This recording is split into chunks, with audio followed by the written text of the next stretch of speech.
അസോസിയേഷൻ്റെ president, secretary, ഭാരവാഹികളും ഇന്ന് നാം ഇന്ത്യയുടെ 80ാം സ്വാതന്ത്ര്യ ദിനം ആഘോഷിക്കുകയാണ്. ഈ സ്വാതന്ത്ര്യ ദിനം നാം ആഘോഷിക്കുമ്പോൾ ഈ സ്വാതന്ത്ര്യത്തിന് വേണ്ടി ഇന്ത്യക്ക് വേണ്ടി പോരാടിയ നമ്മളുടെ എല്ലാ നേതാക്കന്മാരെയും ഈ സമയം നമ്മൾ ധ്യാനിക്കുകയാണ്, ഓർക്കുകയാണ്. അവരുടെ ത്യാഗോജ്വലമായ എല്ലാ പ്രവർത്തികളിലും നാം അവരെ സന്തോഷത്തോടെ അവരെ ഓർക്കുക.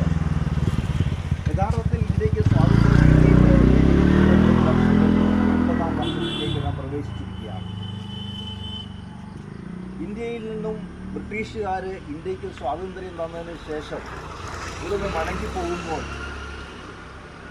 ഒരു ചണ്ടിയായി വലിച്ചെറിഞ്ഞ ഭാരതത്തെ ഇത്രയും വലിയ ഉയർച്ചയിലേക്ക് കൊണ്ടുപോകാൻ നമ്മുടെ രാഷ്ട്ര നേതാക്കന്മാർ എല്ലാവരും അവരുടേതായ എല്ലാ കഴിവുകളും എല്ലാ സമയങ്ങളിലും ഉപയോഗിച്ചിട്ടുണ്ട്. അതിനെ അവരെ എല്ലാവരെയും നന്ദിയോടെ ഓർക്കുന്നു. ഒരു കാര്യം നാം വളരെയധികം ചിന്തിക്കേണ്ടതായിട്ടുള്ള സമയമാണ്. ഇന്ത്യക്ക് സ്വാതന്ത്ര്യം ലഭിച്ചിട്ട് 79 വർഷമെന്ന് പറയുന്നു. യഥാർത്ഥത്തിൽ ഇന്ത്യയിലെ ജനങ്ങൾക്ക് ആ സ്വാതന്ത്ര്യം അനുഭവിക്കുവാൻ സാധിച്ചിട്ടുണ്ടോ എന്നുള്ളത് നാം ചിന്തിക്കണം. ഇന്നും അക്രമങ്ങളും അനീതിയും കൊണ്ട് നിറഞ്ഞിരിക്കുകയാണ് നമ്മുടെ ഭാരതം. പലവിധത്തിൽ ജനങ്ങൾ ദ്രോഹിക്കപ്പെട്ടുകൊണ്ടിരിക്കുന്നു.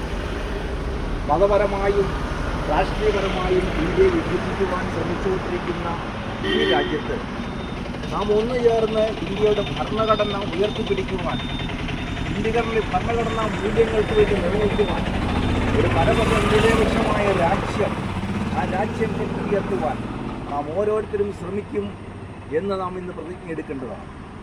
നമ്മുടെ ഗ്രാമം, ആ ഗ്രാമത്തിൻ്റെ ശുചിത്വം, ആ ഗ്രാമത്തിൻ്റെതായ എല്ലാവിധ ഐശ്വര്യങ്ങൾക്കും നാം ഓരോരുത്തരും നമ്മളുടേതായ എല്ലാ കഴിവുകളും ഉപയോഗിച്ചുകൊണ്ട് തന്നെ മുൻപോട്ട് നീങ്ങണം എന്നാണ് എനിക്ക് പറയാനുള്ളത്. നിങ്ങൾക്കെല്ലാവർക്കും ഒരു നല്ല സ്വാതന്ത്ര്യദിനാശംസകൾ നേരുന്നു. ദൈവം ഓരോരുത്തരെയും അനുഗ്രഹിക്കട്ടെ. ജയ് ഹിന്ദ്. നമസ്കാരം.